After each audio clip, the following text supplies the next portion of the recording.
সাধু সঙ্গে মহত সঙ্গে ভগবত প্রসঙ্গ কেন শ্রবণ করবেন? এই জন্য ভাগবত পাঠের দ্বারা কি হয় জানেন? এই শব্দ হলো নিত্য, এই যে ইথার তরঙ্গে শব্দগুলো চলে যায় না, ওই শব্দ যদি আত্মার উদ্দেশ্যে, মানে বিকাশে নাম্বারে টাকা পাঠালে আসে না আপনাদের মোবাইলে টাকা, তো একটা যন্ত্র টিপলে যদি আমেরিকার সরাসরি কথা বলতে পারেন নিজের ভাইয়ের সাথে, বন্ধুর সাথে, ভিডিও কলে যদি আমেরিকার আপনি এখানে কথা বলতে পারেন, তো ভক্ত যদি ভগবানের কাছে হাত তুলে আত্মার জন্য প্রার্থনা পাঠায়, ওটা যাবে না তার কাছে? আপনারা এখন দেখছেন সনাতন মিডিয়া। জিতেন সৎসঙ্গম চ লভ্যতে পুরুষ যদা বৈ অজ্ঞান অহেতুকৃত মোহ অন্ধকার নাশং বিদায় হি তদুদয়েত বিবেক। কলিযুগ পাবন অবতার পরম প্রেমময় প্রেম পরতত্ত্ব সীমা প্রেম বিলাস বিবর্ত শ্রীমূর্তি অখিল পরাৎপর ভক্তবৎসল অকারণ করুণা বরুণালয়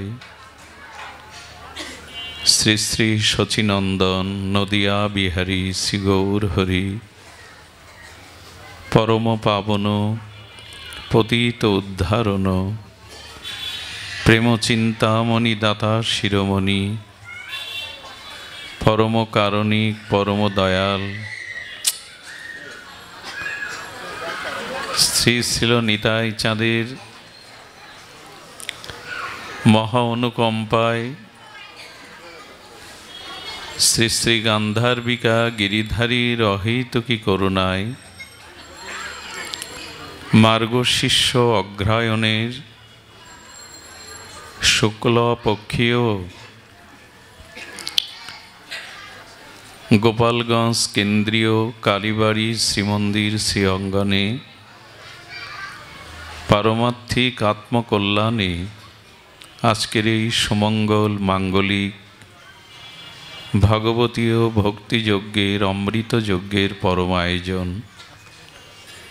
এই আয়োজনে শ্রীমন্দির শ্রী অঙ্গনে হরিকথার শুভারম্ভে জীবন সর্বস্ব জীবন ধন প্রাতঃস্মরণীয় পরম বন্দনীয় শ্রী শ্রীল গুরু মহারাজের চরণারবিন্দে পরার্ধ কোটি দণ্ডবত প্রণতি।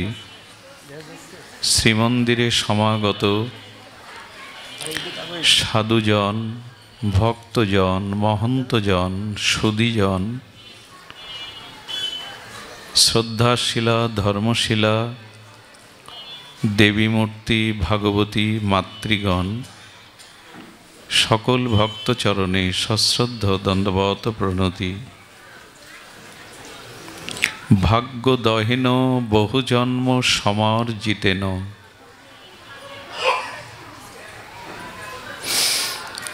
সৎসঙ্গম চ লভ্যতে পুরুষ যদ বৈ। অনেক জন্মের, বহু জন্মের অর্জিত সুকৃতি সৌভাগ্যে কোনো ব্যক্তি প্রকৃত সৎসঙ্গ লাভে সমর্থ হন। ভাগ্যদয়েন বহুজন্ম সমর্জিতেন।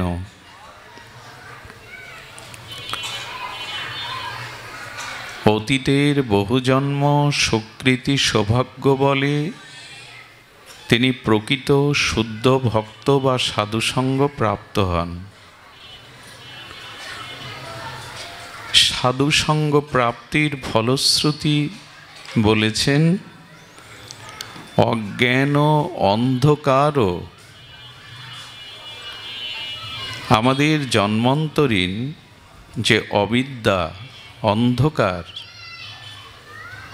যেটি মোহরূপী অন্ধকার, অবিদ্যারূপ অজ্ঞানতা এটি ঘুচে যায়। একটু শান্ত হয়ে শ্রবণ করুন। সাধু সঙ্গে মহত সঙ্গে ভগবৎ প্রসঙ্গ কেন শ্রবণ করবেন?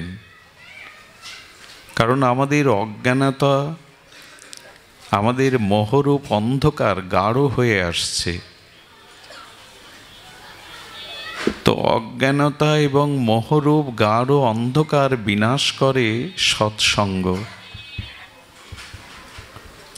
আর সৎসঙ্গের সর্বোত্তম ফলশ্রুতি হল বিবেক জেগে ওঠে। আজ বর্তমান সমাজে মানুষের বিবেক জাগরণ অতীব প্রয়োজন হয়ে দেখা দিয়েছে।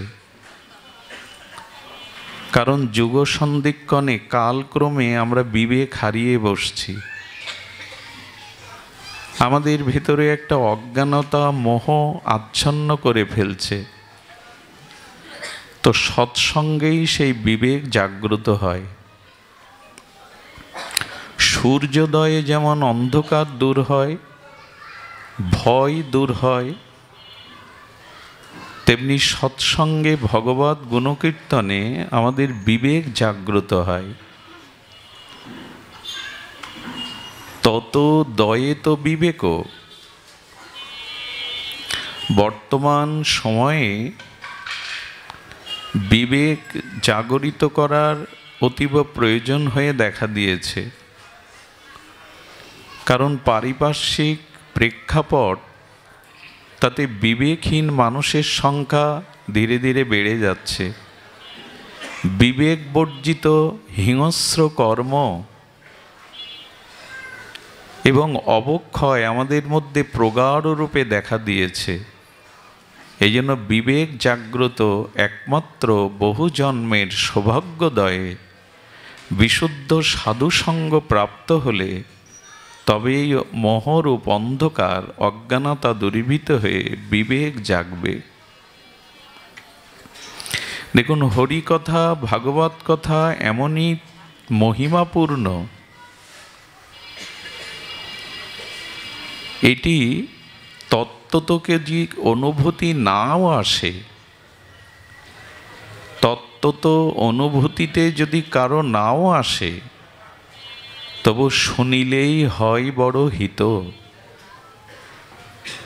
ভাগবত শব্দ, ভাগবত মহামহিমা তত্ত্বত যদি আমরা বুঝতে সক্ষম নাও হই, তবু সাক্ষাৎ ভগবানের অভিন্ন কলেবর, অভিন্ন তত্ত্ব ভাগবত শব্দাবলীগুলো যদি কর্ণে প্রবেশ করে, তবু আপনার হিত হবে, বড় হিত। যেমন রোগগ্রস্ত ব্যক্তি যে ঔষধ বা মেডিসিন গ্রহণ করে, সেটি তত্ত্ব সে জানে না। কোনো রোগগ্রস্ত ব্যক্তি ঔষধ যখন গ্রহণ করে, ঔষধ কি দিয়ে তৈরি, কি কি গুণাবলী আছে, এ তত্ত্ব সে জানে না। কিন্তু ঔষধটা যথাযথ রোগের নিরূপণ করে সেবন করলে রোগ সারে কিনা, কি কি উপাদান দিয়ে ঔষধ নির্মিত হয়েছে, এই তত্ত্ব তার জানার দরকার নেই। ওটা সেবন করলেই রোগ নিরাময় হবে। তেমনি ভাগবত তত্ত্ব তো যদি আমরা অনুধাবন নাও করতে পারি, তবে এটি শ্রবণের দ্বারা, কর্ণ দ্বারা প্রবেশ করলেও আমাদের হিত হবে।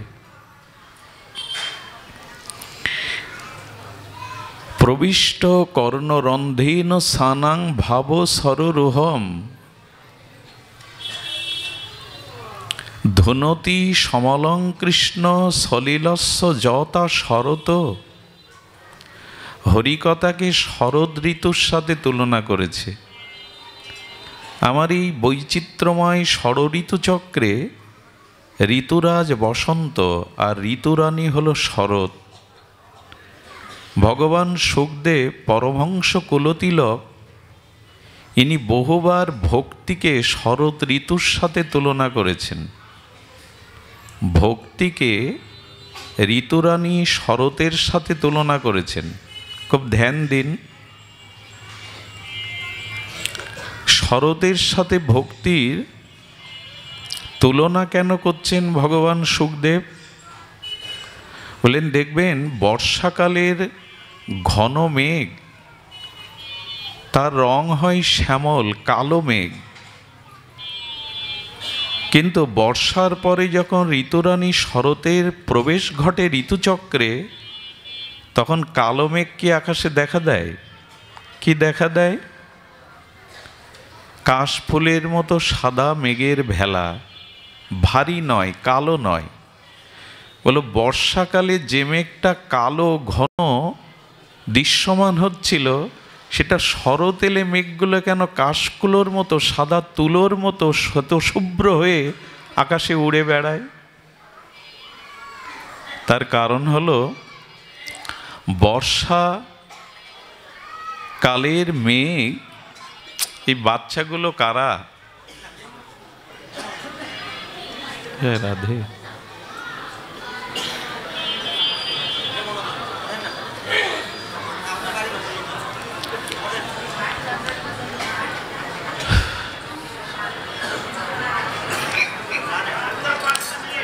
সুধীজন,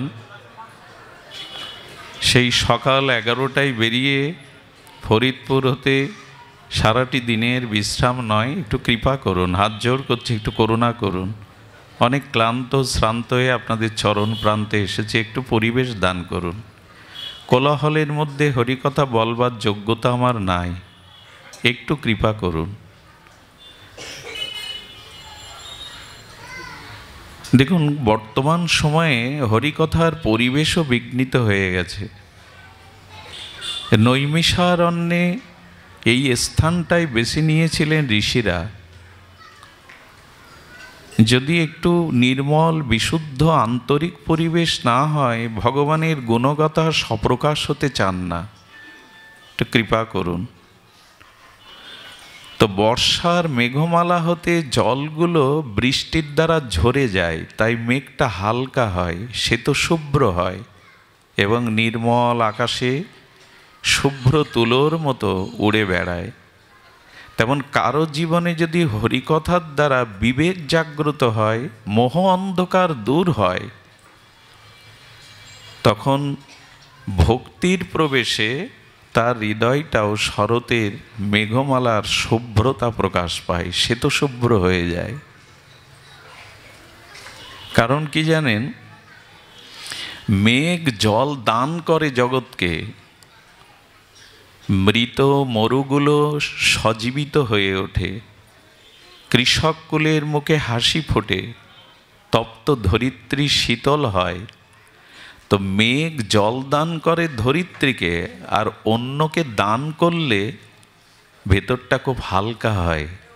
অন্যের কল্যাণে জীবন সমর্পিত করলে জীবনটা ভারী হয় না, কালো হয় না, হালকা হয়। মেঘ জল দান করলো বলেই তো কালো থেকে শুভ্র হলো। যেটা জমাট বাঁধা ছিল সেটা মুক্ত আকাশে নীলিমায় উঠতে লাগলো, সাদা তুলোর মতো। যখন আপনার জীবনে বিবেক জাগ্রত হবে, অন্ধকার দূর হবে, আপনি যখন ভগবানের সুখের জন্য, জীবজগতের কল্যাণের জন্য ত্যাগ বৈরাগ্য দ্বারা নিবেদিত আত্মা হবেন, তখন আপনার ভেতরটা ভক্তির উদয় হয়ে কালো আর থাকবে না, ভোগ আর থাকবে না, শুভ্র হয়ে যাবে, নির্মল হয়ে যাবে। ভক্তির সাথে শরতের কেন তুলনা? শরৎ ঋতুর আরও গুণ আছে। বর্ষায় মানুষের শরীরে ব্যাধি প্রকট হয়, শিশু থেকে বৃদ্ধ। বর্ষাকালে দেখবেন একটু রোগ বা জড়ো জড়ো অবস্থা তৈরি হয়। মানুষের ভিতরে আছে অলসতা। কিন্তু শরৎ ঋতুর এমন একটা গুণ, শরৎ এলেই দেখবেন আদিব্যাধি কিছুটা দূর হয়। বর্ষাকালের মতো আদিব্যাধি জড়ো অবস্থা থাকে না। এটা ঋতুর মহিমা। আর কি হয়? বর্ষার ধুলো ধূসরিত মলিন জলগুলি যখন পুকুরে খালে বিলে পড়ে, তখন বর্ষার পঙ্কিল ধুলাবালি মিশ্রিত যে জলগুলি শরৎ আগমনের সাথে সাথে নির্মল হয়ে যায়, কাকচক্কুর মতো নির্মল। লক্ষ্য করবেন, শরতের খাল বিল নদ নদী বা পুষ্করণীর জলগুলো কেমন নির্মল হয়ে যায়। বর্ষার ঘোলা পঙ্কিল জল শরতের আগমনে নির্মল প্রাপ্ত হয়।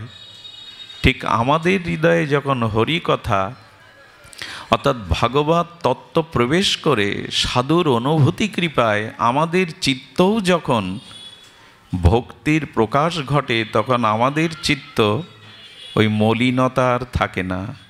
স্বার্থবৃত্তি, মলিনতা, ভোগবৃত্তি, এইসব ময়লাগুলো দূর হয়ে শরতের আগমনে বর্ষার পঙ্কিল জল যেমন নির্মল হয়, আমাদের চিত্তও নির্মল হয়। শরতের ভোরের যে পরিবেশ, সেই শিউলির মিষ্টি গন্ধে মাকে মনে করিয়ে দেয়।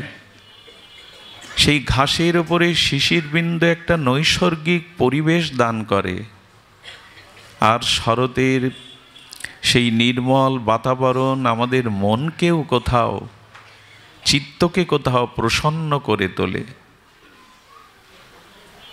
তো এই জন্য ভক্তি এমন একটি তত্ত্ব, মহিমা, যা হৃদয়ে প্রবেশ করলে আপনার চিত্ত নির্মল হয়ে যাবে। সেই ভক্তি প্রবেশ হয় ভগবানের কথা সাধুমুখে শ্রবণের দোয়ার দ্বারা। প্রবিষ্ট কর্ণ রন্ধেন,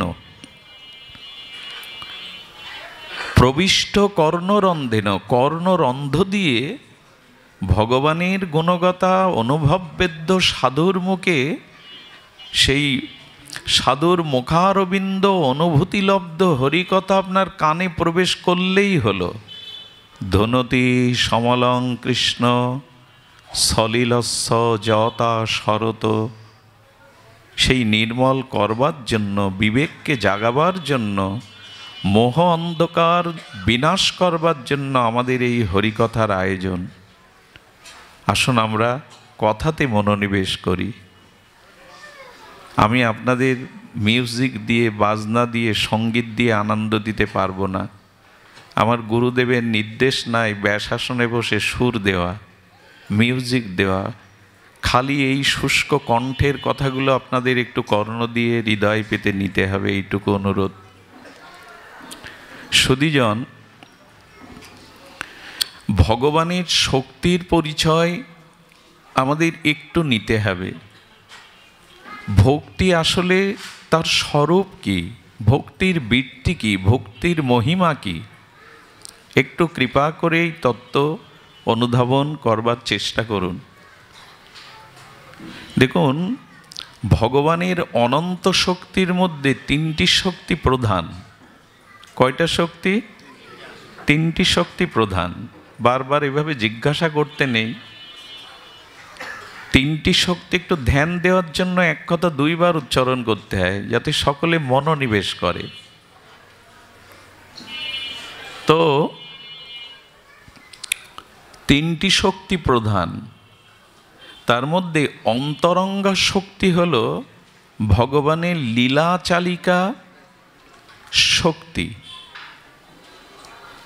ধ্যান দিন, অন্তরঙ্গা শক্তি হল ভগবানের চিন্ময় লীলা বিলাসের শক্তি। এই অন্তরঙ্গা শক্তির ক্রিয়া, শক্তি কিন্তু ক্রিয়াশীলা। ক্রিয়া ছাড়া শক্তির অভিব্যক্তি বোঝানো যাবে না। ধরুন, এখানে ভালো একজন সঙ্গীতজ্ঞ আছে, তো তিনি যতক্ষণ সুরালাপ না করছেন ততক্ষণ কি বোঝা যাবে তার সঙ্গীতের শক্তি আছে? বোঝা যাবে কি? এখানে একজন সুরসঙ্গীতজ্ঞ আছেন, বিদগ্ধ সঙ্গীত রসবিদ। তিনি তার সুরমূর্ছনায় রাগিনী আলাপ না করলে এই শক্তির প্রকাশ ঘটবে কি? তেমনি শক্তি ক্রিয়াশীলা, ক্রিয়া ছাড়া শক্তির অভিব্যক্তি হয় না।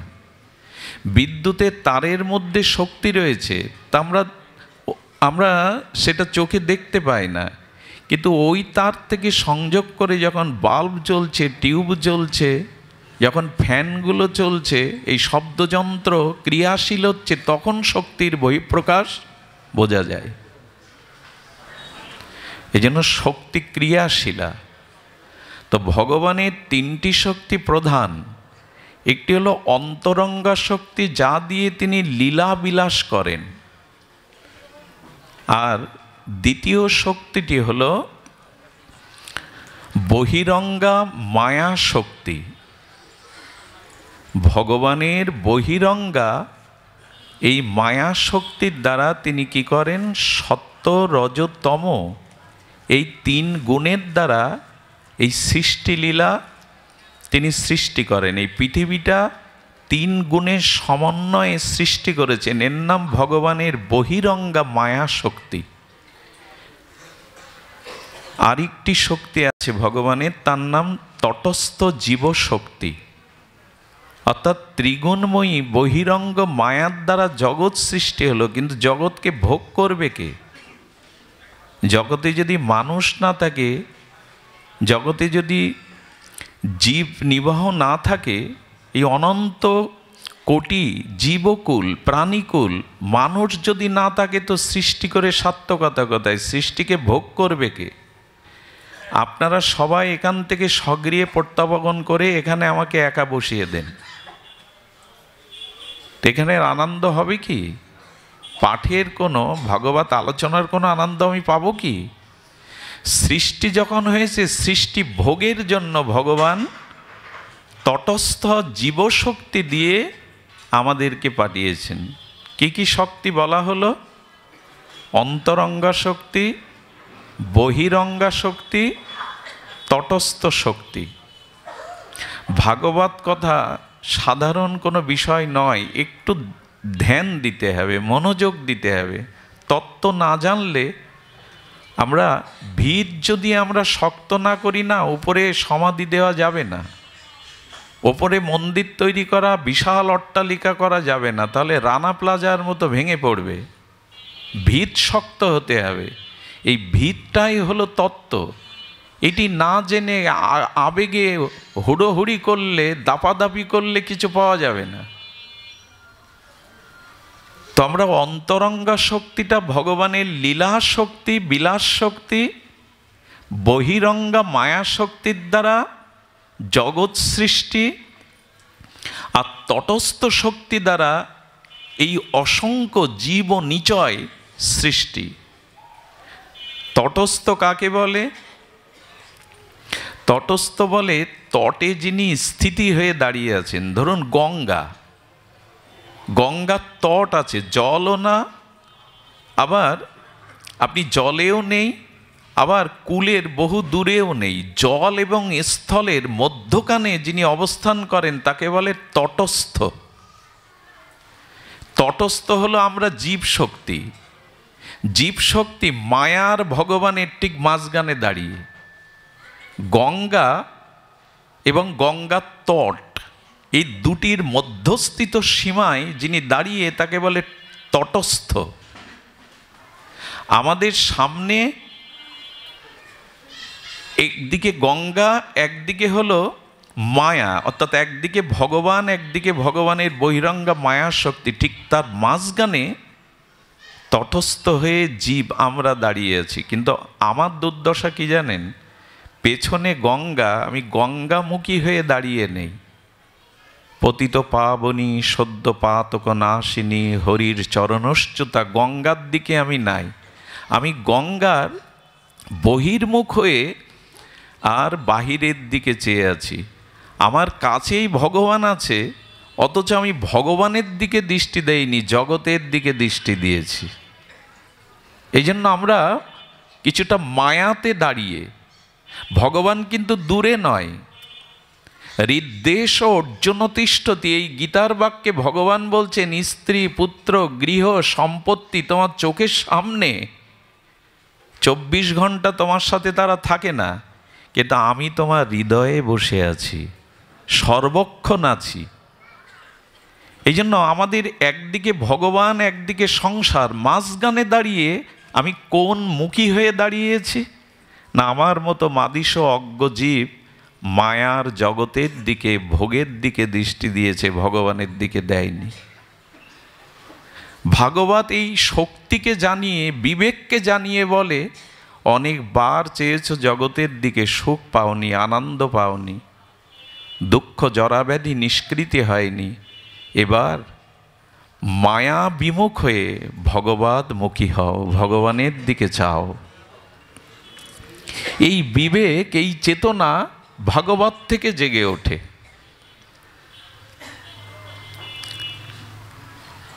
এটি গেল ভগবানের তটস্থ শক্তির পরিচয়। আর ভগবানের মায়া শক্তি, এই মায়া দুষ্পরণীয়। দুত্তজ্জা মায়াকে, এই দুর্জর মায়াকে জয় করা সাধারণ জীবের পক্ষে সম্ভব নয়। আচ্ছা, একটু ধ্যান দিন তো, ভোর 5:30টায় সূর্য উদয়ের প্রকৃতির নিয়ম, পৃথিবীর সমস্ত পরমাণু শক্তি দিয়ে, গবেষণা শক্তি দিয়ে 5টায় সূর্য তোলা যাবে? যাবে কি?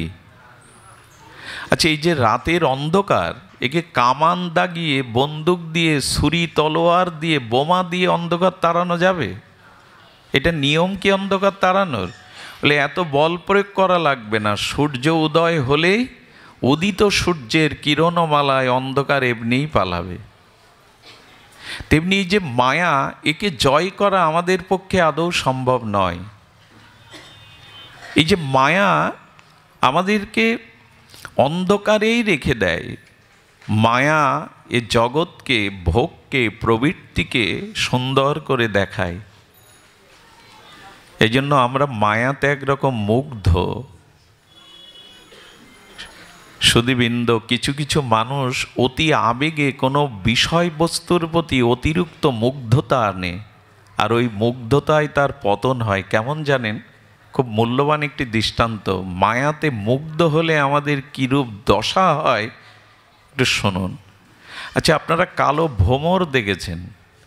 এই কালো ভ্রমরের দন্তশক্তি আমাদের থেকে বেশি। এই যে ছোট কালো ভ্রমর আছে না, ওরা বড় বড় শক্ত কঠোর কাঠের গুঁড়িগুলো দন্ত দিয়ে ভেদ করে। দরজা জানলা বড় শক্ত কাঠের গুঁড়ি করে কি না? ভ্রমর ওইটুকু প্রাণী তার দন্তশক্তি দিয়ে বড় বড় কাষ্ঠের গুঁড়িগুলিকে এফোড় ওপড় করে ফেলে।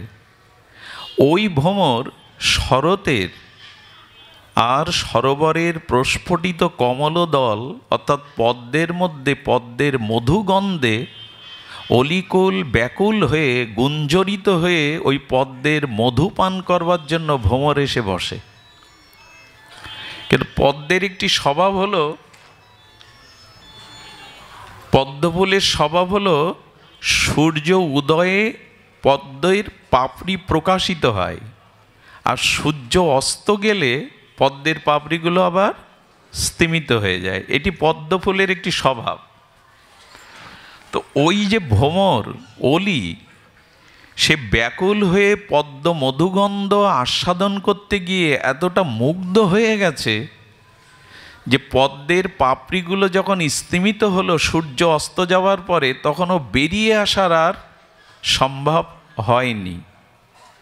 ওর মধ্যেই নিঃশ্বাস বন্ধ হয়ে মরে থাকে। পরদিন প্রভাতে প্রাতে যখন সূর্য উদয় হয়, সূর্যের কিরণে আবার পাপড়ি মেলে, তখন দেখা যায় ভ্রমর কেউ কেউ ওই পদ্মের মধ্যে মরে পড়ে রয়েছে। এখন পদ্মের ওই ভ্রমের কাছে প্রশ্ন করুন তো, ভ্রমরের কাছে, ভ্রমরার কাছে, তুমি যে তোমার দন্তশক্তি দিয়ে শক্ত কাঠের গুঁড়িগুলো ভেদ করো, পাপড়ি যখন স্তিমিত হয়ে গেল, পদ্মের পাপড়ি তো কোমল সূক্ষ্ম, তাকে ভেদ করে তুমি বাইরে আসতে পারোনি, মরে পড়ে রয়েছ কেন? ভ্রমরের উত্তর কি জানেন? আমি পদ্মের গন্ধে এতটা মোহিত হয়ে গেছিলাম, মোহগ্রস্ত হয়ে গেছিলাম, আমার নিজ শক্তি প্রয়োগ করবার মতো চেতনা, বিবেক জাগেনি। ঠিক মানুষ এই সংসারে রূপ, রস, গন্ধ, ভোগের দ্বারা এতটা মোহিত আমরা যে ওই ভ্রমরের মতো ওই পদ্ম মধুগন্ধে মোহিত হয়ে, মোহগ্রস্ত হয়ে বারবার জন্মাচ্ছি, বারবার মরছি, বারবার দুঃখ ভোগ করছি, কিন্তু এর থেকে বেরিয়ে আসার যে চেতনা, যে বিবেক, এটা জাগ্রত করতে পারছি না। এরই নাম মায়া, এরই নাম মায়া মুগ্ধতা।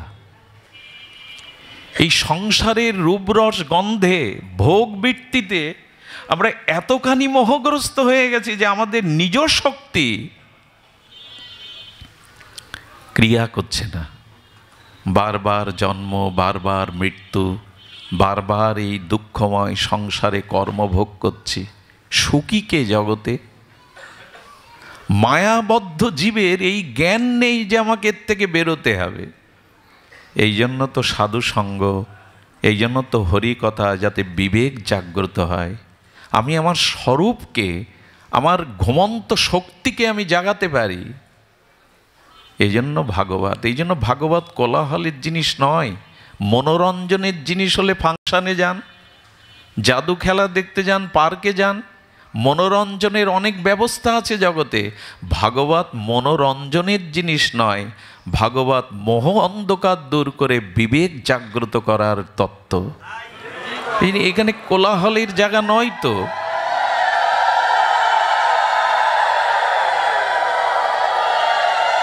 এই জন্য একবার দিও মা, একবার দিও মা। ভাগবতে বারবার উলোধ্বনির প্রয়োজন নাই, দিলে একবার দিও।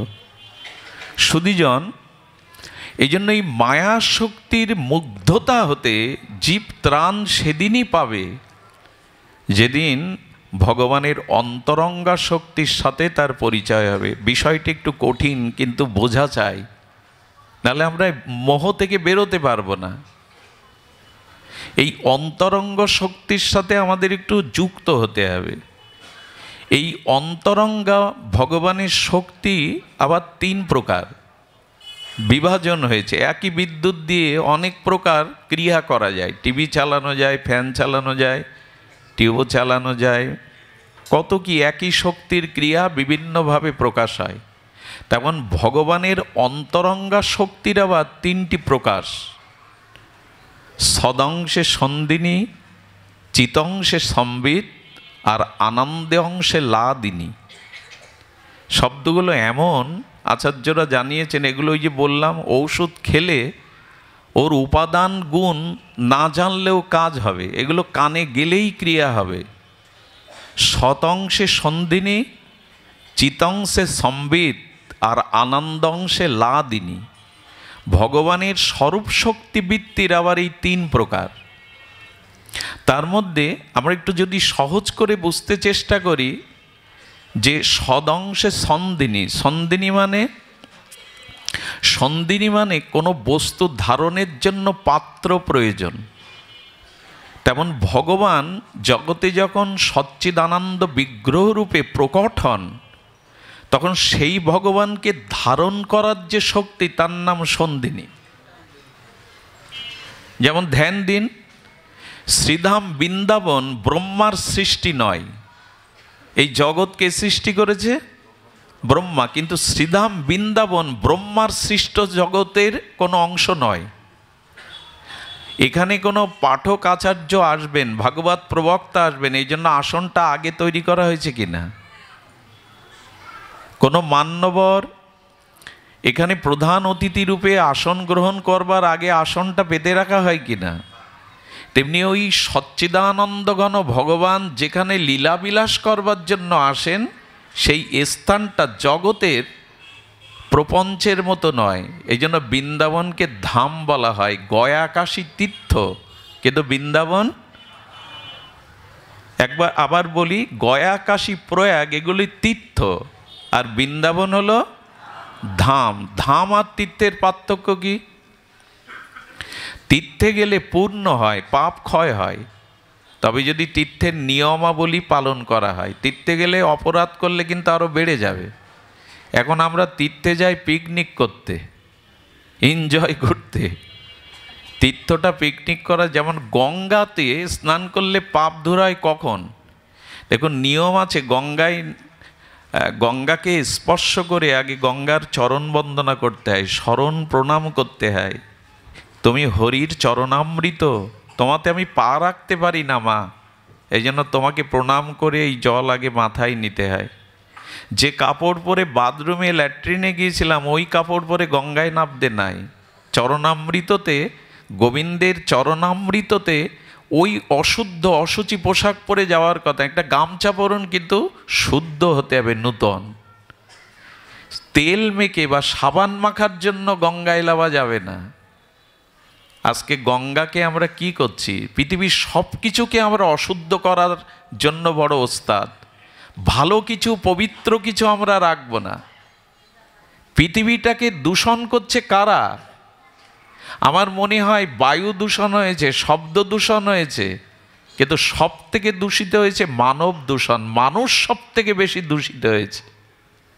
পৃথিবীর আজ এই দুর্দশার কারণ কি? মানুষ দূষিত হয়ে গেছে। মানুষ বললে ভুল হলো, আমার মতো যারা, তাদের কারণেই পৃথিবী দূষিত। সুধীজন, এই জন্য গঙ্গায় তৈলাদি মেখে সাবান দিয়ে অঙ্গ পরিষ্কার করার জন্য না, আপনি মনের পাপ ধুতে গেছেন, বাইরের গা পরিষ্কার করার জন্য না। ওটা তো বাড়িতে করতে পারে। গঙ্গায় গেছেন কেন? গঙ্গার জল কুলি করে ফেলতে নেই, ওটা চরণামৃত, ওতে আমার গালের কুলি ফেলার নিয়ম না। এসব মানি আমরা। এই জন্য অনেকটা তীর্থযাত্রাটা এখন পিকনিক যাত্রার মতো হয়েছে। বউ, ছেলে মেয়ে, আত্মীয় স্বজন নিয়ে হই হুল্লোড়, বাইরের খাবার নিয়ে খাও, অমেদ্য খাবার, এই। কিন্তু এভাবে তো নিয়ম না। তীর্থের মর্যাদা না দিতে পারায় কলিতে তীর্থগুলোর মহিমা নষ্ট হয়ে গেছে। শুনুন, তীর্থে গেলে আজকাল মানুষের পুণ্য হয় না। এর একটাই কারণে, যে তীর্থের তীর্থত্বকে আমরা নষ্ট করে ফেলেছি। তীর্থের যে মহিমা, সেটাকে আমরা নষ্ট করে ফেলেছি। এই জন্য তীর্থযাত্রায় পাপ ক্ষয় হয়, পূর্ণ সঞ্চয় হয়, কিন্তু ধামে গেলে ভক্তি হয়, পূর্ণ না। পূর্ণ আর ভক্তি অনেক বড় জিনিস। ধামে গেলে ভক্তি হয়। ধ্যান দিন, বৃন্দাবনের ধুলি আর তীর্থের ধুলি বা আমাদের এই ধুলি এক নয়। অনেক বড় বড় মহাত্মারা, সাধক সিদ্ধ মহাত্মারা ব্রজের ধুলাতে গড়াগড়ি দেন। কই আমাদের রাস্তার ধুলায় তো গড়াগড়ি দেন না। ওই ধুলার মধ্যে রাধারানীর চরণ রেণু মাখানো আছে, কারণ রাধারানী বৃন্দাবনে কখনো পাদুকা পায়ে দেননি।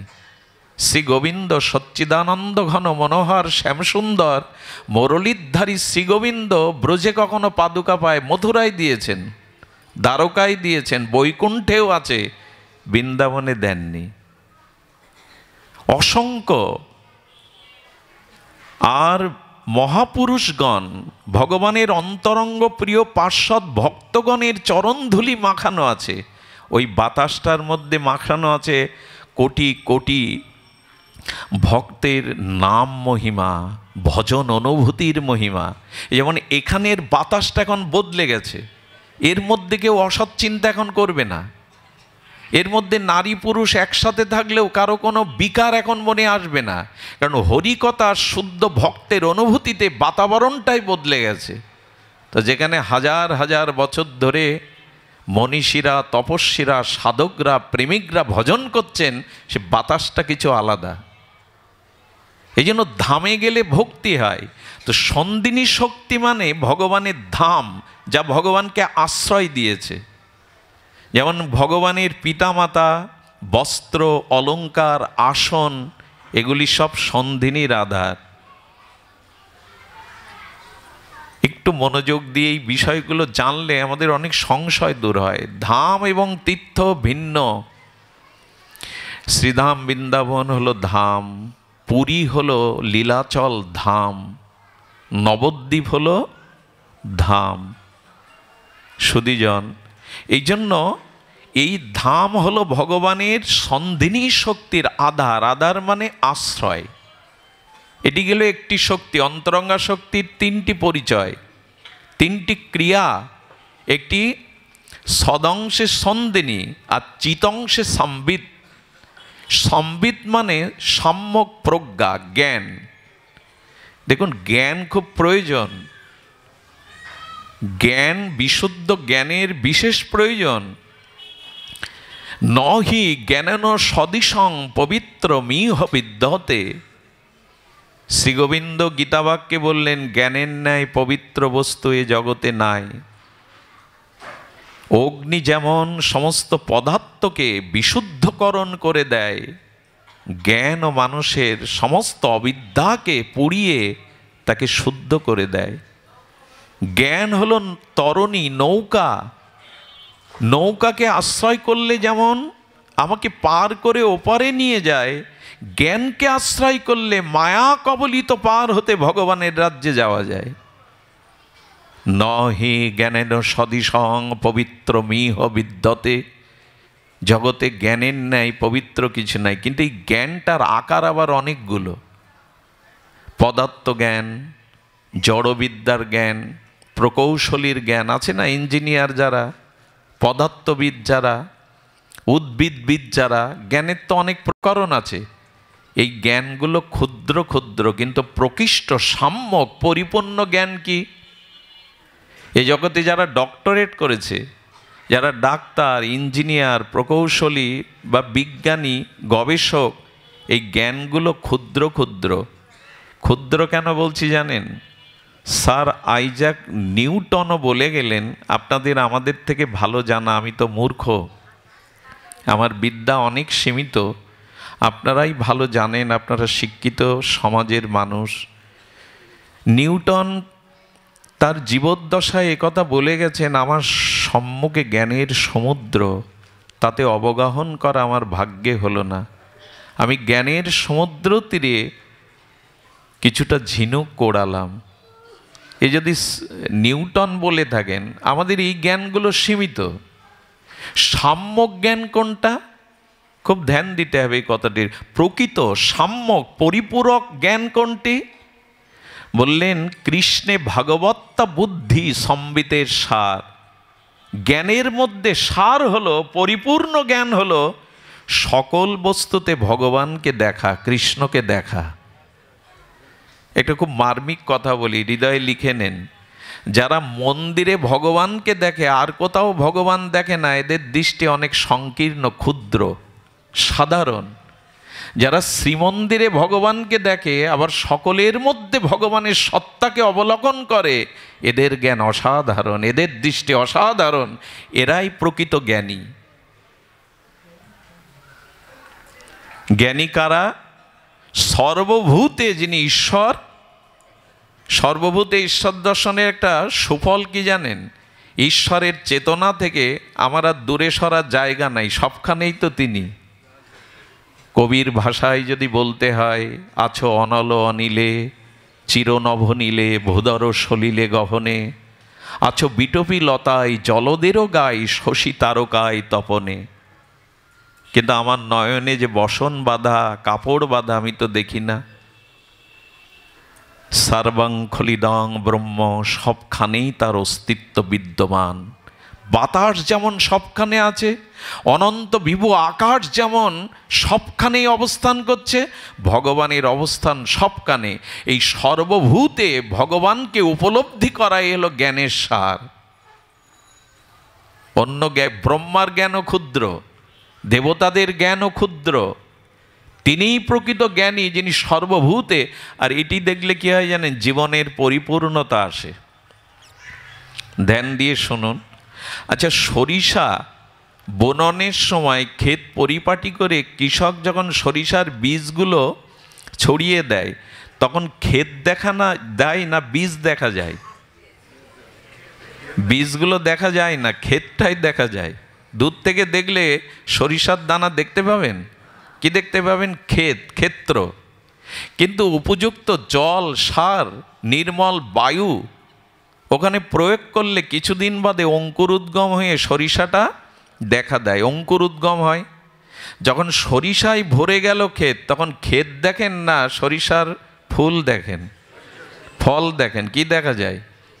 তখন আর ক্ষেত দেখা যায় না, ওই পরিপূর্ণ হলুদ শস্য ক্ষেত এবং ওর থেকে যে সরিষার বীজ বা সরিষার দানা, তখন ক্ষেত ডেকে দেয়।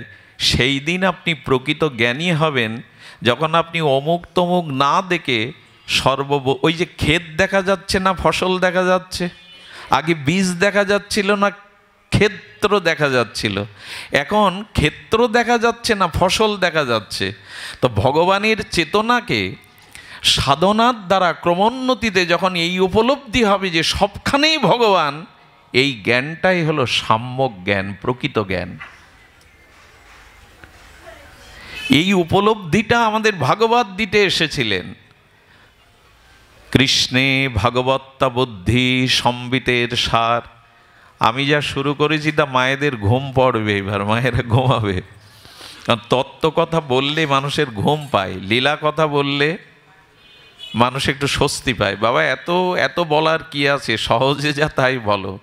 কিন্তু ভাগবত দেখুন, যে জিনিস যত তত্ত্ব হয়, সে জিনিসের মহিমা তত ভারী হয়। হালকাভাবে কোনো কিছুর মানুষের জাগরণ হয় না। হরিনামের মধ্যে বিশেষ তত্ত্ব আছে বলেই তো জগতে হরিনাম প্রচার হচ্ছে। তত্ত্ব যদি সংক্ষিপ্ত হতো, এ নাম এভাবে প্রচার হতো না। মা একটু কষ্ট করে ঘুমিও না, জেগে থাকো। ঘুম পাড়ানি গান হলো তত্ত্ব। এই জন্য তত্ত্ব আমরা বলতে গিয়েই হারিয়ে ফেলি, কিন্তু এইগুলি জানা দরকার।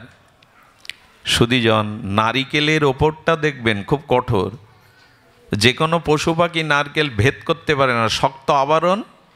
কিন্তু আবরণের পর আবরণ ভেদ করে যদি যান, ওখানে নারকেল দেখবেন আস্বাদ্য দেবফল, নারকেলের দুধ, নারকেলের নাড়ু, তখনই মজা পাবেন। তত্ত্বের ভেতরে রসে যান, তখনই রস পাবেন। শুধু আবেগে হুড়োহুড়ি করলে রস পাওয়া যাবে না। এই জন্য তত্ত্বের ভেতর দিয়ে যেতে হবে।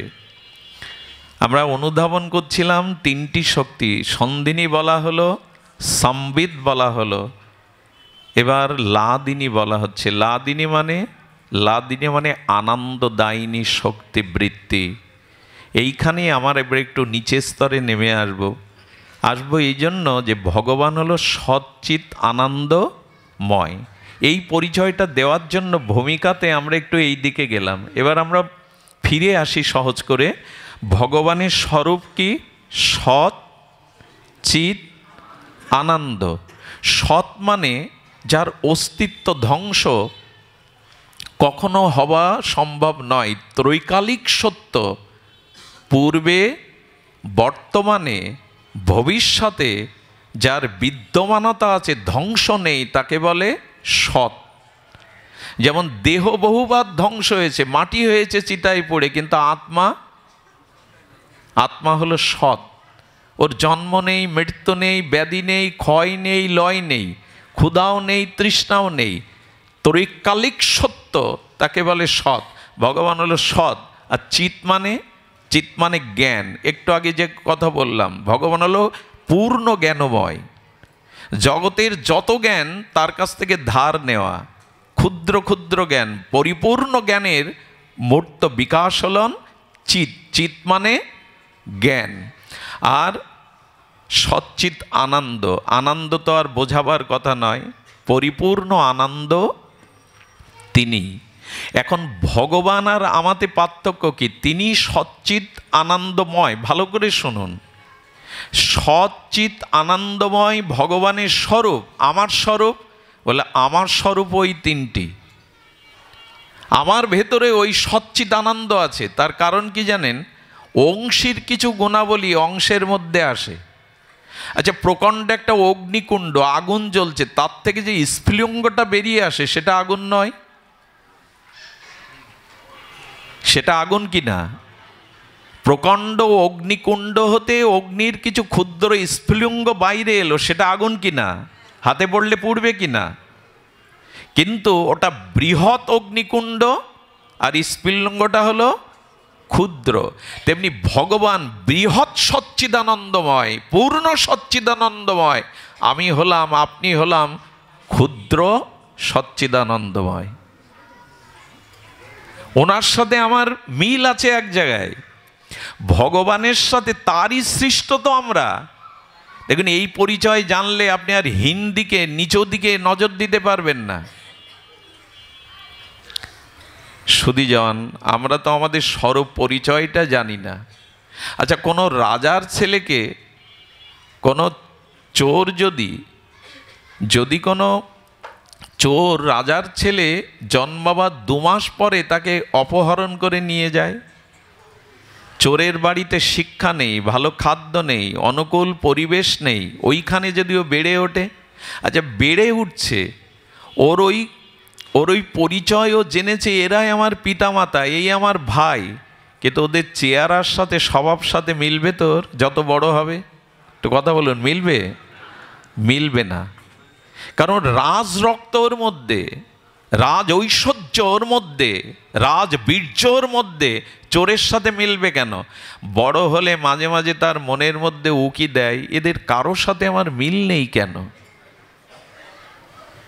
আমাদের অবস্থাও তাই, আমরা ভগবানেরই অংশ, কিন্তু এই জগতে মায়া মোহ অন্ধতার মধ্যে পড়ে, ক্ষুদ্রতার মধ্যে পড়ে আমরা আমাদের পরিচয় ভুলে গেছি।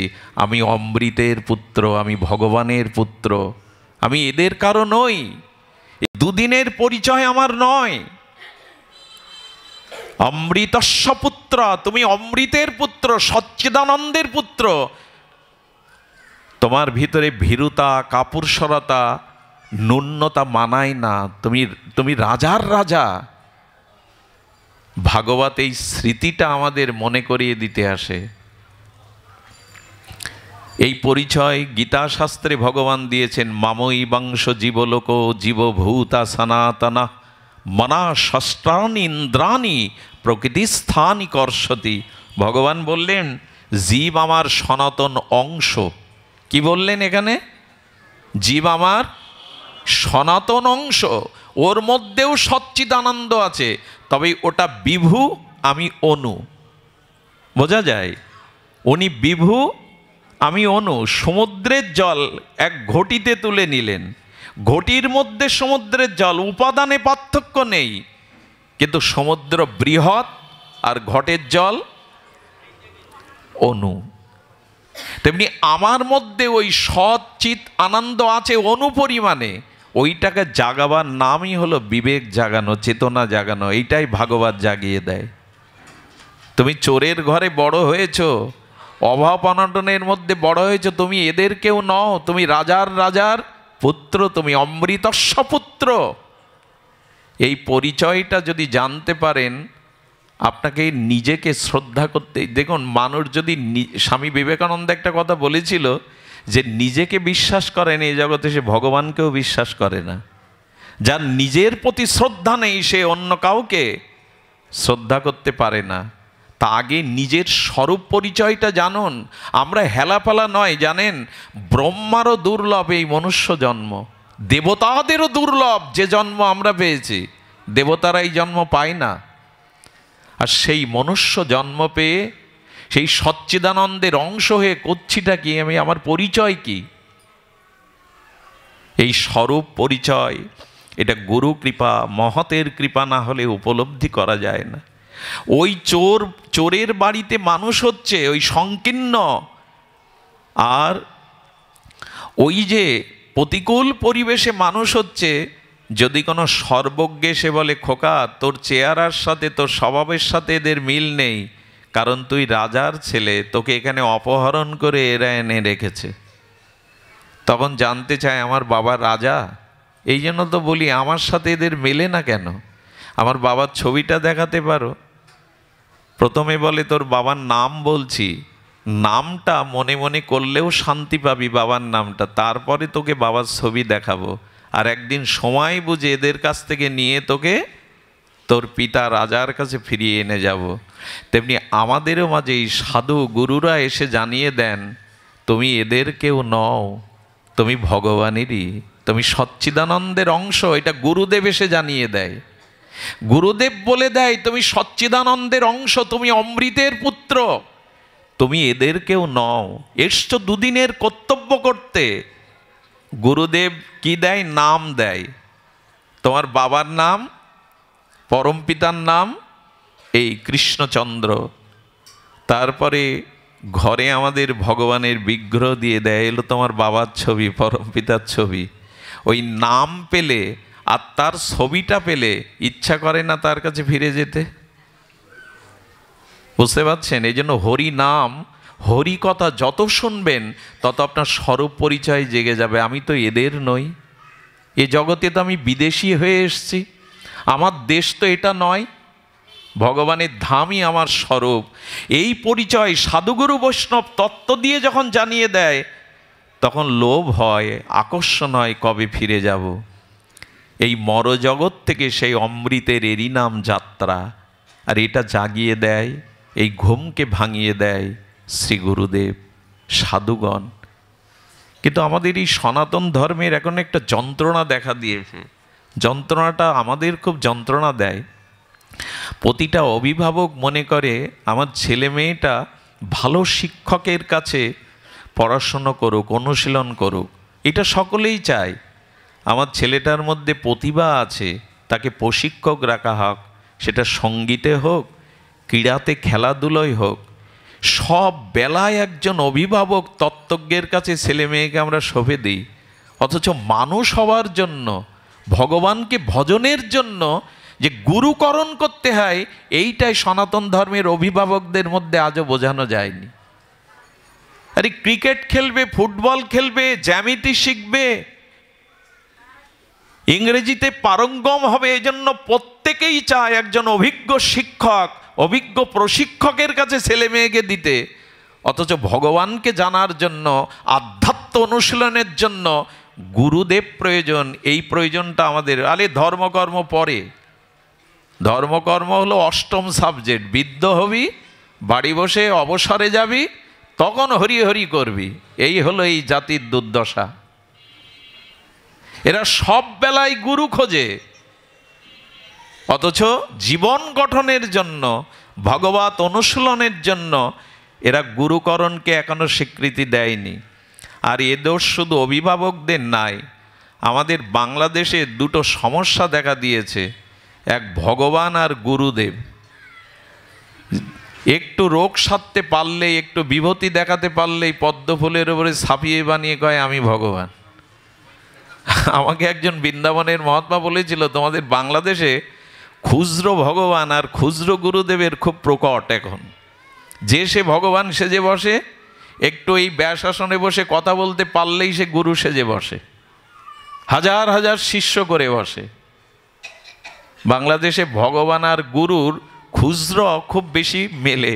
এদের পাল্লায় পড়বেন না। এ দোষ শুধু আমাদের নয়। ভালো গুরু পাওয়াটা, ভগবান পাওয়া সুলভ, কিন্তু সৎ গুরুদেব পাওয়া দুর্লভ। ভগবান পাওয়া সুলভ। নরেন দত্ত, বিবেকানন্দ হয় ঠাকুর রামকৃষ্ণের জন্য, এরম রামকৃষ্ণ পাওয়া খুব মুশকিল। এই জন্য গুরুকরণের আগে আপনাদের 10 বার না 1000 বার ভাবতে হবে, কে প্রকৃত গুরু, কে আমার আধ্যাত্মিক চেতনাকে জাগাতে পারে। তস্মাৎ গুরু প্রপদ্যতে জিজ্ঞাসু শ্রেয় উত্তমম শব্দে পরে না নিষ্ণাত ব্রহ্ম পুনঃপশ্রয়ম। গুরুদেবের লক্ষণে বলছেন, তস্মাৎ গুরু প্রপদ্যতে, যিনি শ্রেয় হবেন চরিত্রে, মাধুর্যে, যিনি সর্বোত্তম হবেন, যিনি শিষ্যের সমস্ত মনের সংশয় দূর করার মতো সমস্ত বৈদিক জ্ঞান যার মধ্যে আছে, শিষ্যের প্রতিটি জিজ্ঞাসার শাস্ত্রোক্ত উত্তর নিরাকরণ যিনি করবার শাস্ত্র জ্ঞান রাখেন, যার বিষয় বাসনা নাই, যিনি এই জগতের লোভ পূজা প্রতিষ্ঠাকে শূকরের বিষ্ঠারূপে ছুঁড়ে ফেলতে পেরেছেন, এই সচ্চরিত্রবান, নির্মল, শাস্ত্রজ্ঞ, সমস্ত শাস্ত্রের পারঙ্গম, ইনি হলেন সদ্গুরুদেব। এই জন্য একজনের প্রভাব আছে বলে, 10,000 শিষ্য বলে আপনিও তার কাছে মন্ত্র নিয়ে নিলেন, এরকম না। সদ্গুরুদেব নির্ণয় করতে হয়। আমি 1000 না 1,000,000 এই কথাটি বলেছি, বিবাহ আর দীক্ষা যার ভুল, তার জীবন ছিন্ন ভিন্ন। বিবাহ এবং দীক্ষা যার ভুল হয়ে যায়, তার জীবন ছিন্ন ভিন্ন। মাথায় সর্প আঘাত করলে বাঁধন দেবেন কোথায়? ওজাগিরি করবেন কোথায়? এই জন্য সদ্গুরুদেবের চরণাশ্রয় করলেই আমাদের এই চেতনা জাগবে। এদিকে ধ্যান দিবেন। ছোট ছোট বাচ্চাদেরকে একটু হরিনাম দিয়ে নিন সৎপুরুষের কাছ থেকে। আমি ব্যাসপীঠে আমার পিতা ঠাকুর পরম বৈষ্ণব ছিলেন, উনি আমার কাছ থেকে দুটো প্রতিজ্ঞা করিয়ে নিয়েছিলেন যে জীবনে কখনো গুরু পাঠে বসবি না, কাউকে দীক্ষা দিবি না আজীবন। এটা তিনি আমার কাছ থেকে প্রতিজ্ঞা করিয়ে নিয়েছিলেন। গুরু ভগবানের পূর্ণ শক্তির বিকাশ, যে সে গুরু হতে পারে না। প্রণামে আমি নিত্য বলবো গুরু ব্রহ্মা, গুরু বিষ্ণু, গুরুদেব মহেশ্বর, অথচ গুরুদেবের আচরণে আমার শ্রদ্ধা আসছে না। গুরুদেব বারবার পয়সা চায়, আশ্রম করার জন্য টাকা চায়। তো আপনি একদিক দিয়ে তাকে ব্রহ্মা বিষ্ণু বলবেন, আর এক দিক দিয়ে মনে তার প্রতি শ্রদ্ধা আসবে না, তো ওই গুরু ধরে কী লাভ? আপনার আধ্যাত্মিক উন্নতি কোথায়? আপনার শ্রদ্ধাবান লবিত জ্ঞানাম তৎপরে সংযতেন্দ্রিয় জ্ঞানাং লব্ধা পরাং শান্তি অচিরে না অধিঘর্ষতি। শ্রদ্ধা আসবে, তারপর এই শ্রদ্ধা আসতে গেলে যথাযথ সদাচার সম্পন্ন হতে হবে, নিষ্পাপ হতে হবে, তাকে বিষয় বাসনা শূন্য হতে হবে। গুরুদেব যদি শিষ্যকে বলে হ্যাঁ ভোরবেলা 4:30টায় উঠে জপ ধ্যান করবি, সেই গুরুদেব যদি 6টায় ওঠে, এ উপদেশ মানবে কোনো শিষ্য? মহাপ্রভু বললেন নিজে আচরণশীল না হয়ে অন্যকে শিক্ষা দিতে যেও না। বাজারে কিছুদিন চলবে, তারপরে আর চলবে না। এ যুগের মানুষ বোকা না। তুমি নিজে আচরণ না করলে উপদেশ দিতে গেলে একসময় ধরা খেয়ে যাবে, তোমার উপদেশ কেউ নেবে না। এ যুগে মানুষ উপদেশের দ্বারা প্রভাবিত হয় না, হয় চরিত্রের দ্বারা, আদর্শের দ্বারা। শুধু ভালো পাণ্ডিত্যপূর্ণ মুখস্থ করা শব্দ সাজিয়ে বলতে পারলেই তিনি পাঠক নন, তিনি আচার্য নন। এতে কিছুদিন মানুষকে মোহিত করা যাবে, চিরদিন যাবে না। এই জন্য সদ্গুরুদেবের আশ্রয় ব্যতীত গুরু কৃপা হি মূলম, গুরু কৃপা হি শুধু কেবলম নয়, গুরু কৃপা হি মূলম। এই জন্য আমাদের মধ্যেও আনন্দ আছে, আমাদের মধ্যে জ্ঞান আছে, সৎ আছে, কিন্তু তা জাগরিত করবার জন্য প্রয়োজন সাধুগুরু বৈষ্ণব, তত্ত্বজ্ঞ, নির্মল চরিত্র, বিশুদ্ধ, অনুভববেদ্য। এই সাধুর সঙ্গ যদি কখনো পান, তবে জানবেন আপনার ভাগ্যের দুয়ার খুলে গেছে। এই তজ্জাতীয় কোনো মহাপুরুষের যদি দর্শন সান্নিধ্য পান, তাহলে জানবেন আপনার ভাগ্যোদয় হয়েছে, আপনার বিবেক জেগে যাবে। এই জন্য সাধু সঙ্গের মহিমা আমাদের অবলোকন করতে হবে। এই সচ্চিদানন্দর জাগরণ, এই স্বরূপ জাগরণ আমাদের মধ্যে আসবে। স্বামীজি একটা কথা বলতেন, গুরুদেব আমাদের কি জাগিয়ে দেয়? আমাদের সুপ্ত চেতনাকে জাগিয়ে দেয়, আমার স্বরূপ স্মৃতিকে জাগিয়ে দেয়। একবার এক সিংহী দৌড়াতে দৌড়াতে সিংহের বাচ্চা প্রসব করেই সিংহী মারা গেল। কোথায় প্রসব করলো জানেন? মেষ ছিল, ভেড়ার দল দৌড়ে এসে পড়ল, সিংহের বাচ্চা প্রসব হলো ভেড়ার দলের মধ্যে। এখন জন্মের পরেই ও চারিদিকে পরিবেশে ভেড়াই দেখেছিল, মেষ দেখেছিল, আর সারাদিন পর ওই মেষের দলের ভিড়ে ওদের সাথে চলে যায়। জঙ্গলে উন্মুক্ত এই মেষের দলের সাথে বেড়ে উঠতে উঠতে ওদের সাথে চলতে চলতে একসময় ওর বীর্য বিক্রম ভুলে গেল। কিছুটা যখন বড় হয়েছে, সিংহরাজ, পশুরাজ সিংহ নদীর ওপার থেকে দেখছে, আলে আমারই স্বজাতি মেষের দলের মধ্যে ম্যাও ম্যাও করছে, ওদের সাথে ঘুরছে। ও তখন কি করেছে, এই পথ থেকে গম্ভীর গুরুগর্জন শুরু করেছে, তুই দেখ, তুই মেউ মেউ করা জিনিস নয়, তুই সিংহ। কিন্তু ওই ডাক শুনে ওর চেতনা ঘুরছে না, ওর গলা সচ্ছে না। ছোটবেলাতে ওই ম্যাও ম্যাও করা অভ্যাস, ওই দলেই তো মিশেছে, ওই পরিবেশেই তো বড় হয়েছে, ওদের অনুকরণীয় করেছে। সিংহ তখন কি করলো জানেন? বীর বিক্রমে তার বীর্যবর্তা দিয়ে এসে একটা মেষকে শিকার করলো। ওর রক্ত খেতে খেতে ওর গালের ভিতরে, জিহ্বার ভিতরে কিছুটা মাংস রক্ত দিয়ে দিল। তখনই ও ঝেড়ে উঠে গর্জন করতে শুরু করলো। ঠিক প্রকৃত গুরুদেব, প্রকৃত মহাত্মারা যেদিন আপনার ভেতরে জানিয়ে দেবে তুমিও ভগবানের অংশ, তুমিও সচ্চিদানন্দের অংশ। এই ক্ষুদ্র দেহভোগ কাম কামনা ভোগের জন্য তুমি আসনি। মানুষ অনেক উপরে উঠতে পারে, দেবতারাও অত উপরে উঠতে পারে না। শুনে রাখুন, মানুষ যদি সৎ হয়, মানুষের যদি জ্ঞান বা চেতনা জাগ্রত হয়, দেবতারা বরণডালা নিয়ে অপেক্ষা করে তুমি ভগবানের রাজ্যে ফিরে যখন যাবে, আমরা তোমাকে সৌভাগ্যবান মনে করে আরতি দেখাবো। এই জন্য দেবলোকেও দেবতারা অপেক্ষা করে। দেবতারাও ভগবানকে প্রার্থনা করে, এই ভূখণ্ডে একটি মনুষ্য শরীর দাও যাতে তোমার ভজন করতে পারি। সেই মানুষের মানায় পরস্ত্রীর প্রতি আসক্তি, সেই মানুষের মানায় ভাইয়ের প্রতি নিষ্ঠুর ব্যবহার, সেই মানুষের মানায় স্বজাতির বিপদে হাত পা গুটিয়ে বসে থাকা। যখন আপনি স্বরূপ পরিচয় জানবেন, তখন জানবেন আপনি ভগবানের সচ্চিদান অংশ। একদিন চেতনা জাগলে কি হয়, মনে পড়ল, ক্ষমা করবেন, দুর্বলতা আনতে চাই না আমি, আবেগের কথা আমি আনতে চাই না, তবু এসে যায়। ভারতবর্ষের তখন তো অখণ্ড ভারত, এই অখণ্ড ভারতবর্ষের ভারত মাতার স্বাধীনতার জন্য প্রথম শহীদ হন ক্ষুদিরাম বসু।